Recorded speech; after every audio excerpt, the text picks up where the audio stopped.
ಹೇಗಾದರೂ ಮಾಡಿ ಈ ಸೀಮಂತನ ನಿಲ್ಲಿಸಿ. ನೀನು ಏನು ಮಾಡಿದ್ರೂ ಅಷ್ಟೆ, ನಾನು ಹೇಳಿದ ಮೇಲೆ ಮುಗಿತು. ನಿಮ್ಮ ವೇದ ಅಂತ ನನಗೆ ಅರ್ಥ ಆಗಲ್ಲ. ನನಗೆ ಆ ಸೀಮಂತ ನಡಿಕೂಡ್ದು ಅಷ್ಟೇ. ಅದ್ರ ಬದಲಾಗಿ ನೀವೇನೇ ಪರಿಹಾರ ಕೇಳಿದ್ರು, I mean what ever compensation, ನಾನು ಕೊಡೋದಕ್ಕೆ ನಾನು ಸಿದ್ಧವಾಗಿದ್ದೆ. ಸೀಮಂತಕ್ಕೆ ಬದಲಾಗಿ ನನ್ನ ಚಿಕ್ಕ ಸೊಸೆ ಸಂತೋಷನ ಕೇಳ್ತೀನಿ, ಕೊಡ್ತೀರಾ? ಆಗದ ಮಾತುಗಳು ಬೇಡ ವಿಕ್ರಮ್. ನೋಡಿ, ಒಂದು ಒಳ್ಳೆ ಕಾರ್ಯ ನಡೆದಾಗ ಅಲ್ಲಿಗೆ ಇನ್ವೈಟ್ ಮಾಡಿದ್ರೆ ಬಂದು ಹಾರೈಸೋದು ನಿಮ್ಮ ಕರ್ತವ್ಯ. ಬಿಟ್ಟು ಈಗ ಅಡ್ಡಗಾಲ ಹಾಕೋದು ನಿಮಗೆ ಸರಿಯಲ್ಲ, ಶೋಭೆ ಅಲ್ಲ. ಹಾಗೆ ಹೇಳೋ ಹಕ್ಕು ನಿಮಗಿಲ್ಲ. ಯಾಕಿಲ್ಲ? ನಿಮ್ಮ ಮನೆಯಲ್ಲಿ ನನ್ನ ತಂಗಿ ಇದ್ದಾಳೆ. ಅವಳು ಸಂತೋಷಕ್ಕಾಗಿ ಅದನ್ನು ತಡೆಯೋ ಅಧಿಕಾರ ನನಗಿದೆ. ನೋಡಿ, ನಿಮ್ಮ ತಂಗಿ ಮೇಲಿನ ಕುರುಡು ಪ್ರೀತಿಯಿಂದಾಗಿ ನೀವು ಹೀಗೆ ಕುರುಡಾಗಿ ಯೋಚನೆ ಮಾಡ್ತಾ ಇದ್ದೀರಿ. ಬೇಡಿ, ಕುರುಡಾಗಬೇಡಿ. ನಿಮ್ಗಿರೋಳು ಒಳ್ಳೆ ತಂಗಿ. ಆದ್ರೆ ನನಗೆ ಇಬ್ಬರು ಸೊಸೆಯಂದ್ರಿದ್ದಾರೆ.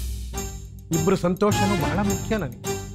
ಸೊ ನಾನು ಇಷ್ಟೆಲ್ಲ ಹೇಳಿದ ಮೇಲೂ ಆ ಜೋಪಡಿ ಹುಡುಗಿ ಸೀಮಂತನ ನೀವು ನಿಲ್ಲಿಸಲ್ಲ ಅಲ್ವಾ? ಅರಮನೆ ಜೋಪಡಿ ಅನ್ನೋ ಶಬ್ದಗಳು ನಿಮ್ಮೊಳಗಿಲ್ಲ, ನನ್ನಲ್ಲಿಲ್ಲ ವಿಕ್ರಮ್. ಈ ಬಂಗ್ಲೆ ಸೊಸೆ, ಜೋಪಡಿ ಸೊಸೆ ನನಗಿಬ್ರೂ ಒಂದು. ಇಬ್ಬರಲ್ಲಿ ಯಾರೇ ಹಚ್ಚಿದ್ರು ನಮ್ಮನೆ ದೀಪ ಬೆಳಗುತ್ತೆ. ವಿಕ್ರಮ್, ನಮ್ಮ ಮನೆಯಲ್ಲಿ ನಡೆಯೋ ಒಳ್ಳೆ ಕಾರ್ಯಕ್ರಮಕ್ಕೆ ನಿಮ್ಮನ್ನು ಇನ್ವೈಟ್ ಮಾಡೋದು ನನ್ನ ಕರ್ತವ್ಯವಾಗಿತ್ತು. ಇನ್ವೈಟ್ ಮಾಡ್ತಾ ಇದ್ದೆ. ಮುಂದಿನ 24ನೇ ತಾರೀಕು ಸಂಜೆ 6 ಗಂಟೆಗೆ ನಮ್ಮನೆಯಲ್ಲಿ ಆರತಿ ಇಟ್ಕೊಂಡು ದಯವಿಟ್ಟು ಎಲ್ಲರೂ ಬನ್ನಿ. ವೇಳೆ ನೀವೇನಾದರೂ ಬ್ಯುಸಿ ಆಗಿದ್ದರೆ ನಿಮ್ಮ ಮನೆಯವ್ರನ್ನ ಕಳಿಸ್ಬೋದು. ನಾನಿನ್ನು ಬರ್ತೀನಿ.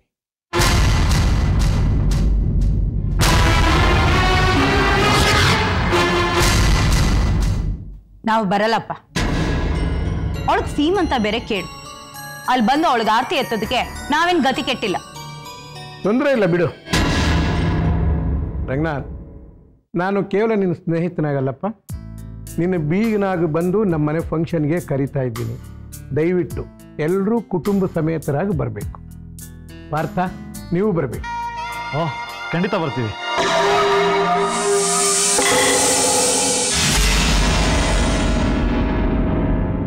ಮಂದಾಕಿಣಿ ಹೇಳೋದ್ರಲ್ಲೂ ತಪ್ಪಿಲ್ಲ ಅನ್ಸುತ್ತೆ. ಒಬ್ಬ ಸೊಸೆಗೆ ಬೇಜಾರು ಮಾಡಿ ಇನ್ನೊಬ್ಬ ಸೊಸೆಗೆ ಸೀಮಂತ ಮಾಡೋದು ಸರಿನಾ?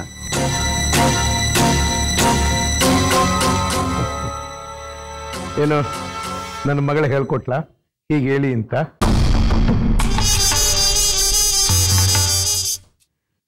ನೋಡ ರಂಗನಾಥ, ಅವ್ರವ್ರು ಪಡ್ಕೊಂಡು ಬಂದಿದ್ದು ಅವ್ರವ್ರಿಗೆ.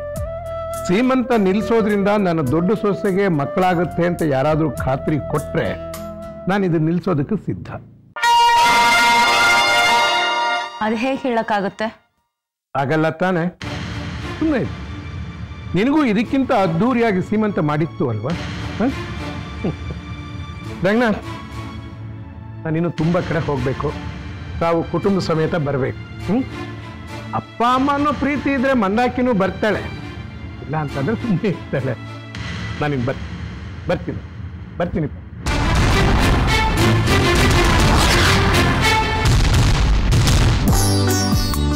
ಬರ್ತೀನಿ ರಂಗನಾಥ್, ಬರ್ತೀನಮ್ಮ. ಖಂಡಿತ ಎಲ್ಲರೂ ಬರಬೇಕು. ಖಂಡಿತವಾಗ್ಲೂ ಬರ್ತೀನಿ.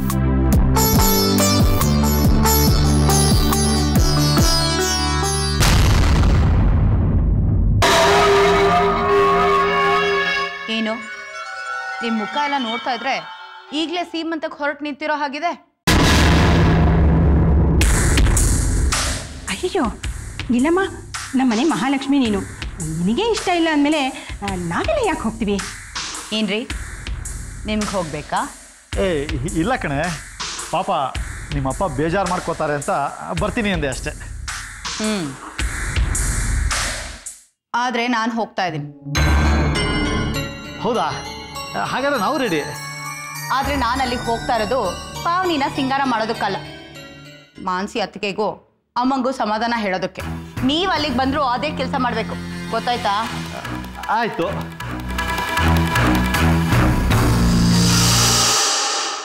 ಅಬ್ಬಾ ಕೊನೆಗೂ ತಣ್ಣಗಾದ್ಲು.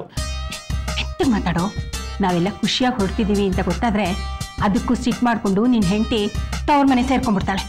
ಅದೇನು ಹೊಸದೇನಮ್ಮ. ಅವಾಗ ಕಾಫಿ ವಿಷಯದಲ್ಲಿ ಕೋಪ ಮಾಡ್ಕೊಂಡು 15 ದಿವಸ ಹೋಗಿದ್ಲು.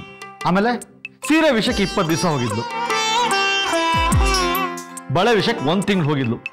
ಅಂದ್ರೆ ಈ ವಿಷಯಕ್ಕೆ ಏನಿಲ್ಲ ಅಂದ್ರೂ 2 ತಿಂಗಳು ತವ್ರ ಮನೆಗೆ ಹೋಗಿರೋಳು. ಎಂಥ ಚಾನ್ಸ್ ಮಿಸ್ ಆಯ್ತು. ಅವಳು ಏನಾದ್ರು ಹೋಗಿದ್ದಿದ್ರೆ ನಾವೆಲ್ಲರೂ ಹಾಯಾಗಿ 15 ದಿವಸ ರಜಾ ಹಾಕಿ ಫ್ಯಾಮಿಲಿ ಟೂರ್ ಹೋಗೋದಾಯ್ತು. ಅಷ್ಟು ಆಸೆ ಇದ್ರೆ ಹೆಂಡತಿನೂ ಕರ್ಕೊಂಡು ಹೋಗ್ಬೋದಲ್ಲ ಟೂರಿಗೆ. ಸರಿಯಾಗಿ ಹೇಳಿದ್ರಿ ಅಪ್ಪ. ಆ ಲೇಡಿ ಹಿಟ್ಲರ್ ಏನಾದ್ರು ಕರ್ಕೊಂಡು ಹೋದ್ರೆ ಅದು ಟೂರ್ ಅಲ್ಲ, ಮಿಲಿಟರಿ ಕ್ಯಾಂಪ್ ಅನ್ಸ್ಕೊಳ್ಳುತ್ತೆ. ಅದಕ್ಕೆ ಹೇಳೋದು ಆಗಾಗ ಗಂಡಸು ಅನ್ನೋದನ್ನ ನೆನಪು ಮಾಡ್ಕೊ ಅಂತ. ಅದ್ಯಾವ ದೊಡ್ಡ ವಿಷಯನಪ್ಪ. ಈಗಲೂ ಅವಳ ತಳ 2 ಬಿಟ್ಟು ಹೇಳ್ದಾಗ ಕೇಳ್ಕೊಂಡು ಬಿದ್ದಿರು ಅಂತ ಹೇಳ್ತೀನಿ. ಆದ್ರೆ ಅವಳು ಬಿದ್ದಿರ್ಬೇಕಲ್ಲ, 3 ಬೀದಿ ಕೇಳಬೇಕು. ಆ ಥರ ಅರ್ಚಾಡ್ತಾಳೆ. ಸುಮ್ಮನೆ ನಮ್ಮ ಮರ್ಯಾದೆನೂ ಹೋಗುತ್ತೆ, ನಿಮ್ಮ ಮಾವನ ಮರ್ಯಾದೆನೂ ಹೋಗುತ್ತೆ ಅಂತ ನೀನ್ ಕೋಪನ ತ್ಯಾಗ ಮಾಡಿ ಸುಮ್ಮನಾಗಿದ್ಯಾ ಅಲ್ವಾ? ಕರೆಕ್ಟಾಗಿ ಹೇಳಿದೆ ಅಮ್ಮ. ಕೋಪಕ್ಕಿಂತ ತ್ಯಾಗನೇ ದೊಡ್ಡದು. ಈಗಲೂ ಅಷ್ಟೇ ಅವಳು ಏನಾದ್ರೂ ಹೇಳ್ಕೊಂಡಿರ್ಲಿ ಅಂತ ನಮ್ಮ ಪಾಡಿಗೆ ನಾವು ಸುಮ್ಮನೆ ಇದ್ಬಿಡೋಣ. ಏನಂತೀರಾ? ಉತ್ತರ ಕುಮಾರ ಲೇ ಬರ್ತೇ ಹೋಗ್ಬಿಟ್ಟಿತ್ತು. ನಿನ್ನ ಮಗಳು ಅಪರ್ಣ ಎಕ್ಸಾಮ್ನಲ್ಲಿ ತುಂಬಾ ಚೆನ್ನಾಗಿ ಮಾಡಿದಾಳು. 2 ಗಂಟೆಯಲ್ಲಿ ಫೋನ್ ಬಂದಿತ್ತು ಮಧ್ಯರಾತ್ರಿ. ಹೌದಾ? ಹಗ್ಲೊತ್ತಲ್ಲಿ ಮಾಡಿದಿದ್ರೆ ನಾನು ಮಾತಾಡ್ತಿರ್ಲಿಲ್ವಾ? ಅಷ್ಟು ದೂರದ ದೇಶಕ್ಕೆ ಕಳ್ಸೋದು ಬೇಡ ಅಂತ ಹೇಳ್ದೆ ನಾನು. ಕೇಳಿದ್ರ ನನ್ನ ಮಾತನ್ನ? ಮಗಳು ಓದ್ಲಿ ಅಂತ ಕಳ್ಸಿದ್ರಿ. ಈಗ ನೋಡಿ, ಅವಳು ಫೋನ್ ಮಾಡಿದಾಗ ನಾವು ಮಲಗಿರ್ತೀವಿ, ನಾವು ಎದ್ದಿದ್ದಾಗ ಅವಳು ಮಲಗಿರ್ತಾಳೆ. ಏನ್ ಮಾಡೋದು? ಅನುಭವಿಸ್ಬೇಕು. ಕೇಳಿಸ್ಕೊಂಡ್ಯಾ? ಅಮ್ಮ ಹೇಳಿದ್ ನನಗಲ್ಲ, ನಿಮಗೆ.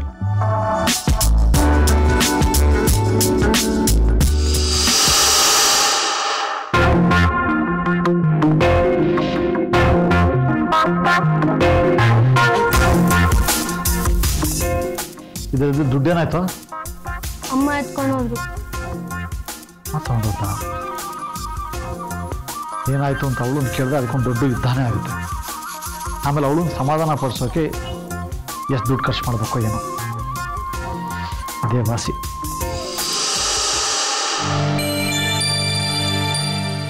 ಏನ್ ಸರ್ ಇಲ್ಲಿ ಬಂದು ನಿಂತಿದ್ರಾ? ಬೇರೆ ಕೆಲಸ ಇಲ್ಲ ಅದಕ್ಕೆ. ಏನಂದ್ರಿ? ಏನಿಲ್ಲ, ನನ್ನ ಫ್ರೆಂಡ್ ಒಬ್ರು ಬರ್ತೀನಿ ಅಂತ ಹೇಳಿದ್ರು, ಅವ್ರಿಗೋಸ್ಕರ ವೆಯ್ಟ್ ಮಾಡ್ತಾ ಇದ್ದೆ. ಸರ್ ಮನೆ ಬಾಗ್ಲವರೆಗೆ ಬಂದವರು ಒಳಗೆ ಬರಕ್ ಗೊತ್ತಾಗಲ್ವಾ? ಬನ್ನಿ ಸರ್. ಅಲ್ಲಿ ಬಂದ್ರೆ ಕೂತ್ಕೊಳ್ಳೋ ಜಾಗ ಇಲ್ಲ ಅಲ್ಲಿ. ಸರ್ ಇವತ್ತು ಯಾರು ಕೂತ್ಕೊಳ್ಳೋ ಹಾಗಿಲ್ಲ, ನನ್ನ ಹೆಂಡತಿ ಒಬ್ಳು ಬಿಟ್ಟು. ಅಲ್ಲಿ ನೋಡಿ ಸರ್, ರಿಟೈರ್ ಜಡ್ಜ್ ನಿಂತಿದ್ದಾರೆ. ಬನ್ನಿ ಬನ್ನಿ ಬನ್ನಿ.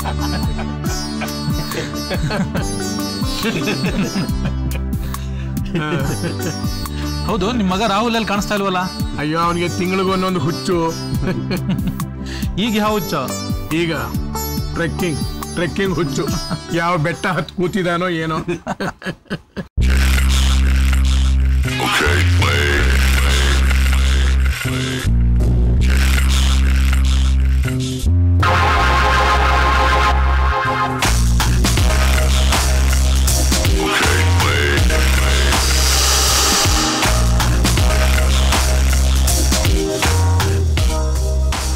ಅವನೇ ಬಂದ. Hi dad, how are you? ನಾನು ನಿನ್ನ ನೆನ್ನೆನೆ ಬಾ ಅಂತ ಹೇಳಿರ್ಲಿಲ್ಲ? ಕೋಪ ಮಾಡ್ಕೊಂಬಿಡ ಡ್ಯಾಡ್. ಲೇಟಾಗಿ ಬಂದ್ರು ಲೇಟೆಸ್ಟ್ ಆಗಿ ಬಂದಿನಲ್ವಾ? ಆಹಾ, ಇದು ನಿನ್ನ ಲೇಟೆಸ್ಟ್ ಅವತಾರನ? ಒಳ್ಳೆ ಕೋತಿ ತರ ಇದೆಯಾ? ಬಂದ ತಕ್ಷಣ ಶುರು ಮಾಡಿದ್ರ? ಇರ್ಲಿ, ನೋ ಪ್ರಾಬ್ಲಮ್. ನೀವು ಕೋತಿ ಅಂದ್ರು ಪ್ರೀತಿಯಿಂದನೇ ಅಂದಿರ್ತೀರಾ. ನೋ ಪ್ರಾಬ್ಲಮ್ ಯಾರ್. ಮತ್ತೆ ಬಾಯ್ ಬಾಯ್. ಚೇಂಜ್ ಮಾಡು. ಓ ಏನು ಲ್ಯಾಪ್ಟಾಪ್ ಸ್ವಾಮಿಗಳು? ಚಿಕ್ಕಪ್ಪಿ ಯಾವಾಗ ಬಂದ್ಯಾ? ನಾನು ಈಗ ತಾನೇ ಬರ್ತಾ ಇದ್ದೀನಿ. ನೀವು ಇವತ್ತಾದ್ರೂ ಇದನ್ನೆಲ್ಲ ಮುಚ್ಚಿ ಮೂಲೆಯಲ್ಲಿ ಇಟ್ಬಿಟ್ಟು ನೆಮ್ಮದಿಯಾಗಿ ಫಂಕ್ಷನ್ ಮಾಡತ್ತಾನೆ. ತಪ್ಪಿರೋ ಶೇರ್ ಮಾರ್ಕೆಟ್ ಹೆಂಗೆ ಏರ್ತಿದೆ ಗೊತ್ತಾ? ಸುಮ್ಮನಿದ್ರೆ ಈ ಲ್ಯಾಪ್ಟಾಪ್ ಮೇಲೆ ತೋರಿಸೋ ಪ್ರೀತಿನ ನಾ ಮಧ್ಯೆ ಮೇಲೆ ತೋರಿಸಿದ್ರೆ ಇಷ್ಟೊತ್ತಿಗೆ 3 ಮಕ್ಕಳಾಗಿರ್ತಿತ್ತು. ಏನಂದೆ? ಏನಿಲ್ಲ, ಯು ಕಂಟಿನ್ಯೂ, ಆಮೇಲೆ ಸಿಗ್ತೀನಿ, ಬಾಯ್. 3 ಮಕ್ಕಳು, ಒಂದೊಂದು ಸೀಮಂತಕ್ಕೆ 1.5 ಲಕ್ಷ ಅಂದ್ರೆ 4.5 ಲಕ್ಷ ಸೀಮಂತಕ್ಕೆ. ಉಳಿದಿದ್ದಕ್ಕೆ ಏನ್ ಗತಿ? ಒಳ್ಳೇದಾಯ್ತು. ತಾತ, ನೀವ್ ಯಾಕೆ ಪರ್ಸ್ ಇಟ್ಕೊಂಡಿಲ್ಲ? ಪರ್ಸ? ಪರ್ಸ್ ಯಾಕೆ ಇಟ್ಕೋಬೇಕು? ಇಟ್ಕೊಂಡಿದ್ರೆ ಚೆನ್ನಾಗಿರೋದು. ಓಹೋ, ಆಗ್ಲೇ ತಾತನ ಗೋಳ ಕಲೆಕ್ಷನ್ ಮಾಡಿದೆ. ಒಳಗೆ ನಡಿ ನಡಿ ನಡಿ ಒಳಗಡೆ. ಅಮ್ಮ ಎಲ್ಲಿದ್ದಾಳ?